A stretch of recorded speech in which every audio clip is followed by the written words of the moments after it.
ওটা থেকে নেমে যাও বাচ্চা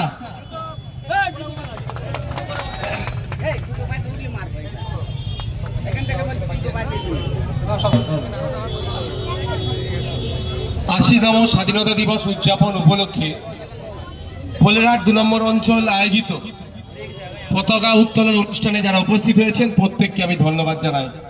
সাথে সাথে আপামর দেশবাসীকে স্বাধীনতা দিবসের শুভেচ্ছা ও ভালোবাসা জানাই। দীর্ঘ ২০০ বছর ব্রিটিশদের বিরুদ্ধে লড়াই করার পরে আমাদের একাধিক নয় লাখো লাখো কোটি কোটি বীর যোদ্ধা কেউ শহীদ হয়েছেন, কেউ আত্মত্যাগ করেছেন, কেউ আত্মবলিদান দিয়েছেন। দেশ স্বাধীন হয়েছিল, আজকে আমরা স্বাধীনতা দিবস উদযাপন করছি। এই উদযাপন প্রাককালে আমি আপনাদের একটি কথা বলবো, সেটা হচ্ছে আমরা ভারতীয় হিসাবে আমরা কি আমাদের নাগরিক যারা আছি দায়িত্ব পালন করছি একটু ভাবতে হবে। সরকার তো ভুল করছে বলে সরকারের আমরা সমালোচনা করছি, করব, কিন্তু আমি নাগরিক, আমারও দায়িত্ব আছে দেশের জন্য, রাজ্যের জন্য, ভাঙনের জন্য আমার দায়িত্ব আছে। আমি কি পালন করছি সেটা আমাদেরকে একটু ভাবতে হবে।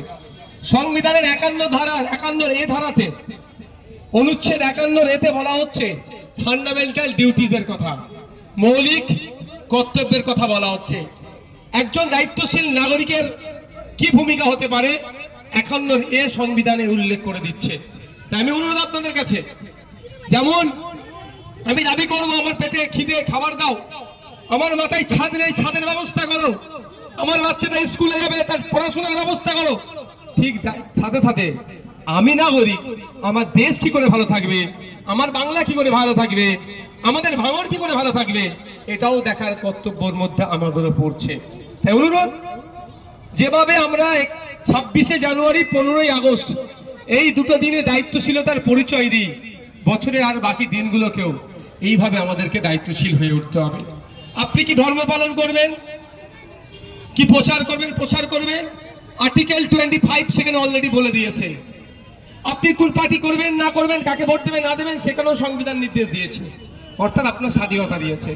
সংবিধান আমাদেরকে যেটা দিয়েছে সেটা আমাদের ইউটিলাইজ করতে আমরা পারছি না, আর সংবিধানের বেশ কিছু ধারা পরিবর্তন করার চেষ্টা করছে। তাই আজকে আমাদেরকে ঐক্যবদ্ধ হতে হবে। কে কোন ধর্ম বর্ণ জাত দেখার দরকার নাই। ব্রিটিশদেরকে তাড়াবার জন্য যখন ঐক্যবদ্ধ হয়েছিল, আবার এই সংবিধানের উপর যারা আক্রমণ করতে চেষ্টা করছে তাদেরকে তাড়াবার জন্য ঐক্যবদ্ধ হতে হবে। সংবিধানকে বাঁচাতে হবে, দেশকে বাঁচাতে হবে, ভোটাধিকার ফিরিয়ে নিয়ে আসতে হবে।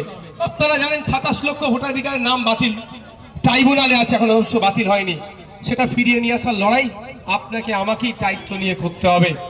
তাই বন্ধুগণ, আজকে বক্তব্য দীর্ঘায়িত করব না, আপনারা সবাই ভালো থাকবেন, সুস্থ থাকবেন। বক্তব্যের শেষে আবার একবার আপনাদেরকে স্বাধীনতা দিবসের শুভেচ্ছা ভালোবাসা জানিয়ে আমার বক্তব্য এই সংক্ষিপ্ত করলাম।